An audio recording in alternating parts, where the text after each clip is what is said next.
Assalamualaikum warahmatullahi wabarakatuh. Perkenalkan, kami dari kelompok 2 rombongan 1 mata kuliah perumahan dan permukiman. Dalam video ini kami akan menjelaskan tentang salah satu permukiman yang ada di Kecamatan Genuk, Kelurahan Terboyowetan.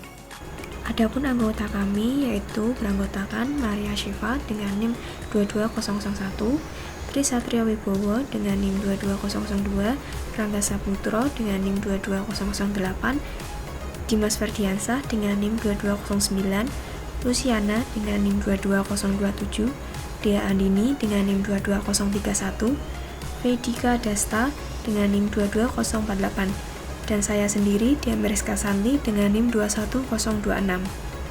Untuk video selengkapnya akan dijelaskan oleh teman kita berikut ini. Apa itu pemukiman?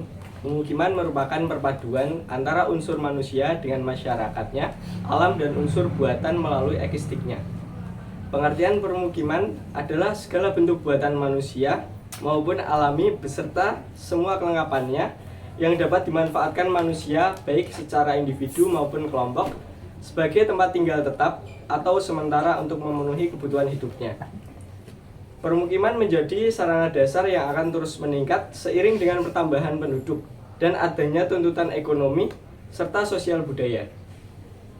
Wilayah pinggiran Kota Semarang mengalami penambahan lahan permukiman yang cukup signifikan sebesar 2.465 hektar. Kecamatan Genuk termasuk dalam wilayah pinggiran Kota Semarang yang memiliki tingkat pertumbuhan lahan permukiman paling tinggi. Genuk sendiri memiliki 13 kelurahan. Nah, yang kita ambil untuk observasi kali ini yaitu Kelurahan Terboyowetan. Lokasi Terboyo berada di Kelurahan Genuk, Kecamatan Kota Semarang, dan Provinsi Jawa Tengah. Memiliki kurang lebih 2.400 hektar dengan batas barat berupa Kelurahan Terboyo Kulon, batas utara Laut Jawa, batas selatan Gebang Sari, dan batas timur Trimulyo. Tercatat hingga 2022 ini memiliki kurang lebih 2.400 penduduk dengan 1.100 merupakan laki-laki dan sisanya perempuan, dibagi dalam 2 RW dan 9 RT. Permukiman di Kelurahan Terboyowetan, Kecamatan Genuk, Semarang berkembang sejak beroperasinya zona industri Genuk pada tahun 1980-an. Awalnya, permukiman ini merupakan perkampungan nelayan yang masyarakatnya menggantungkan hidupnya pada kondisi laut. Kondisi tersebut berubah setelah kawasan industri berkembang. Banyak masyarakat menjual sebagian bahkan seluruh tanahnya kepada pengembang untuk kawasan industri. Masyarakat hanya menyisakan tanahnya yang mereka huni. Akibatnya, warga kehilangan sumber mata pencaharian utama dan mulai beralih bekerja di sektor jasa dengan mengandalkan human capital. Ekonomi masyarakat. Pada Kelurahan Terboyowetan, kapasitas perekonomian rumah tangga warga Kelurahan Terboyowetan dipengaruhi oleh jenis pekerjaan. Terdapat 3 jenis pekerjaan yang berpengaruh terhadap kapasitas perekonomian rumah tangga warga. Pertama, pekerjaan informal yang terdiri dari pedagang keliling, pedagang kaki lima, pengangkut sampah, tukang cuci, dan jasa pengasuh anak. Warga yang termasuk dalam kelompok ini berjumlah 26,25%. Rata-rata dari mereka memiliki pendidikan rendah yaitu tidak sekolah dan tidak tamat SD. Kelompok pekerjaan ini tidak memiliki keterampilan kerja. Bahkan terdapat 3 responden yang buta huruf. Rata-rata pendapatan keluarga adalah 200.000 sampai dengan 400.000 per bulannya dan tidak memiliki waktu kerja yang pasti. Mereka memiliki jaminan kesehatan masyarakat dari pemerintah. Warga dalam kelompok ini adalah para pendatang yang tinggal di sebagian tanah makam dan beberapa tanah warga bukan miliknya. Mereka mendapatkan izin dari pemerintah setempat, tapi tidak memiliki hak kepemilikan. Kedua, kelompok para buruh industri. Kelompok masyarakat ini sebanyak 65%, mereka berpendidikan SLTP dan SLTA. Rata-rata memiliki pekerjaan yang dominan seperti menjahit, pembengkelan, mebel, dan pembuatan makanan. Mereka berpenghasilan 800 hingga 1.500.000. Yang ketiga yaitu kelompok masyarakat yang bekerja sebagai PNS, bidang keuangan, asuransi, dan jasa pengusaha. Warga yang masuk dalam kelompok ini sebanyak 26%. Rata-rata mereka berpendidikan menengah hingga perguruan tinggi. Rata-rata juga memiliki keterampilan kerja yang cukup beragam dan memiliki pendapatan di atas 2 juta per bulan. Fasilitas lingkungan. Fasilitas lingkungan yang terdapat pada Kelurahan Terboyo Wetan sebagai berikut. Yang pertama yaitu panti asuhan. Panti asuhan terletak di belakang Masjid Jami Terboyo yang berada di sebelah jalan raya. Yang kedua, sekolah. Terdapat beberapa fasilitas pendidikan formal di Kelurahan Terboyo Wetan. Contohnya yaitu TK, SD, SMP, dan pondok pesantren. Selanjutnya yaitu tempat pembuangan sampah. Tempat pembuangan sampah di Kelurahan Terboyo terletak cukup jauh dari permukiman, yaitu berada di pesisir laut. Selanjutnya tempat ibadah. Terdapat 2 tempat ibadah di Kelurahan Terboyo Wetan. Yang pertama yaitu Masjid Jami yang berada di sebelah jalan raya. Yang kedua yaitu musola yang terletak di tengah-tengah permukiman. Selanjutnya yaitu sumur artesis.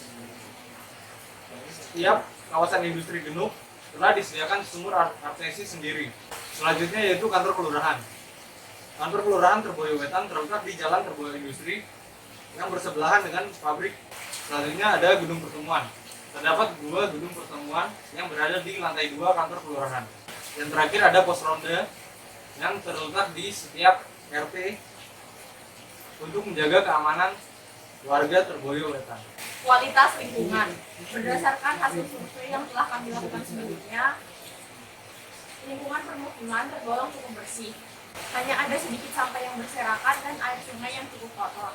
Untuk kondisi jalan di permukiman Terboyo Wetan ini terbilang cukup sempit karena hanya bisa dilalui oleh motor saja. Penurunan kualitas lingkungan terutama terjadi pada kualitas air permukaan, air tanah atau sumur dangkal, udara, dan tanah.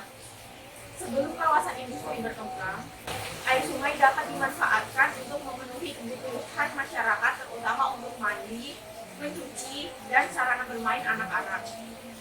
Namun saat ini kondisinya sangat jauh berbeda. Air tersebut telah tercemar oleh limbah industri dan limbah rumah tangga sehingga pada musim kemarau berwarna coklat kehitam-hitaman dan pada musim penghujan berwarna hijau kecoklatan. Sumber air bersih rumah tangga hanya bersumber dari sumur artesis.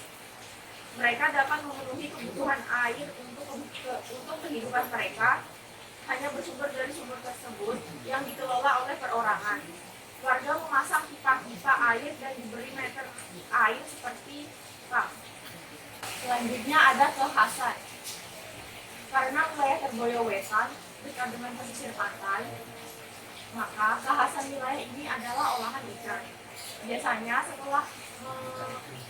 setelah memanen ikan di laut, masyarakat akan mengolah ikan tersebut untuk dikeringkan menjadi ikan asin ataupun memasaknya.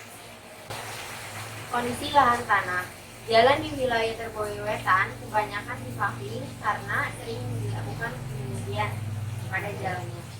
Kemudian peninggian jalannya ini dilakukan 2 tahun sekali, tergantung musyawarah masyarakat sendiri. Dan untuk dananya itu sekitar 1 miliar dan peninggian jalannya itu sekitar 50 cm. Kendala rumah warga, apabila tidak mampu itu akan diajukan RPL atau rumah tidak layak, lalu ajukan RPL.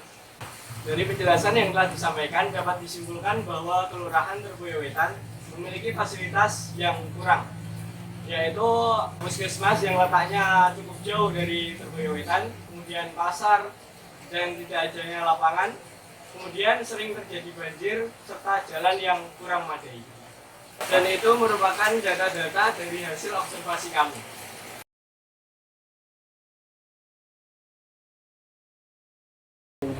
Kalau untuk jumlah kakaknya sampai sekarang itu ada berapa? Jumlah kakak kemarin ada 551 ya. 551. Penduduknya sekitar 1.500. Kalau jumlah RTL-nya? RT-nya ada 8, RW-nya 2. Tapi sekarang ada pemekaran jadi jumlahnya RT-nya 9. RT 9, RW-nya 2. Kalau misalnya peninggian jalan itu ada sekiranya ada nggak Pak? Ada. Kita hampir tiap tahun ya peninggian itu karena itu hasil musrenbang, kegiatan penunjang jalan, kemudian salur, taluran itu ya paling enggak 2 tahun sekali lah, misalnya yang paling rendah nanti karena biasanya itu rob. Oh iya, banjir. Rob, banjir, terus mungkin kegiatan-kegiatan ya kita tinggikan semua itu. Jadi peninggian itu nanti berdasarkan hasil musrenbang, musyawarah. Musrenbang itu musyawarah pembangunan warga atau desa, itu musrenbang. Itu untuk semua apa namanya kelurahan Perboyo-Wetan atau Semua, tapi kan ada prioritas. Oh, Jadi itu tidak semua kan, karena anggarannya yang dibutuhkan pemukat itu 1 tahun ya sekitar 1 miliar lah untuk kegiatan kantor, kemudian kegiatan musyawarah pembangunan itu untuk bangunan fisik itu ada. Peninggiannya itu berapa senti Pak sekiranya Pak dari? Ya sekitar 50 sentian, 50 sampai 60 gitu. Cuman kendalanya kalau jalannya ditinggikan rumah warga itu biasanya pada yang maksudnya yang tidak punya, mungkin yang rumahnya tidak bisa meninggikan, kita yang agak nggak benar, tapi tetap misalnya kalau tidak mampu kita ajukan ada RTL. RTL itu rumah tidak layak huni, kita ajukan ke Pemkot. Jadi untuk bisa dibantu, berarti nanti bisa ditinggikan atau bagaimana. Ya. Jadi kan perkiranya tidak dengan laut, apakah mata pencaharian juga nelayan? Sebagian ada. Jadi di sana itu mata pencahariannya nelayan, kemudian ya pekerja swasta dengan dana perusahaan. Tadi itu dekat perusahaan kita itu, kelurahan kita itu di tengah-tengah industri. Jadi rata-rata memang biasanya kerja, buruh, kemudian sebagian ada yang nelayan. Di situ ada paguyuban nelayan juga di situ. Ada 2 paguyuban nelayan di Kali Seringin, ada 2 itu kemarin. Kebetulan kemarin pas waktu ada sosialisasi, karena mereka nelayan ini kan kena tol laut ini, tidak bisa tidak bisa aktivitas karena masih ada pembangunan tol laut. Kemarin baru kita rapatkan bersama yang panitianya tol laut. Jadi itu mata pencaharian utamanya buruh ya Pak? Buruh. Hampir berapa ya, 60% itu buruh. Yang nelayan cuma berapa itu? Buruhnya itu berarti ikut industri sisiran? Iya, industri. Di situ ada di dalam statistiknya di monografi itu banyaknya yang pegawai berapa, 2 atau 3 saja, yang lainnya buruh swasta. Ini sama banyak yang lainnya di sini itu kira-kira kan buruh, misalnya kerjanya di Semarang itu ya di pabrik atau. Kalau untuk airnya ini pakai sumber artetis, kita ada 2 artetis yang sebenarnya itu milik bantuan dari Pam Simas ya. Kalau sumurnya semua dari artetis semua itu. Warga pakai artetis. Berarti nggak ada yang pakai PDAM atau? Belum bisa sana kayaknya masuk PDAM. Entah, saya baru masuk dari dulu memang tidak bisa, memang tidak bisa ada jalurnya atau memang tidak bisa masuk ke sana. Yang untuk perbulan kan kantornya di sini di PDAM Kudu ini kan ada ini. Rata-rata ada di situ. Kalau misalnya air kan tadi kan kita Terboyo dekat laut ya Pak. Kalau itu berarti masih terjadi banjir nggak? Sana langganan banjir paling besar itu tiap hampir enggak, kalau rob ini sudah agak lumayan. Ini karena dengan adanya tol laut itu nanti kan rob tidak akan bisa masuk ke kawasan. Karena kan tol laut itu di sana kan baru kayak tambak gitu. Nanti sana ada kayak adanya buat jalan tapi tidak di dalamnya tidak ada lubang, tetap dihuruk gitu. Namanya kan tol laut yang di sana itu kan tidak ada air yang bisa masuk. Cuman kalau hujan itu langganan. Tiap tahun paling besar itu Kelurahan Trimulyo, Terboyo Wetan itu karena memang dari dulu ya dari Pedulungan semuanya itu nanti larinya habisnya ke Terboyowetan, ke Tremulyo. Ya. Lumayan kalau banjir sana pokoknya paling parah itu Kaligawi. Itu Kaligawi sini terus kemudian yang Terboyowetan sama Tremulyo. Kemudian Gunung Sari ini juga lumayan, tapi kan habisnya agak lama karena memang Pak saya kan paling hilir ya. Sekian dari kami, mohon maaf apabila ada kesalahan dalam pengucapan. Terima kasih. Wassalamualaikum warahmatullahi wabarakatuh.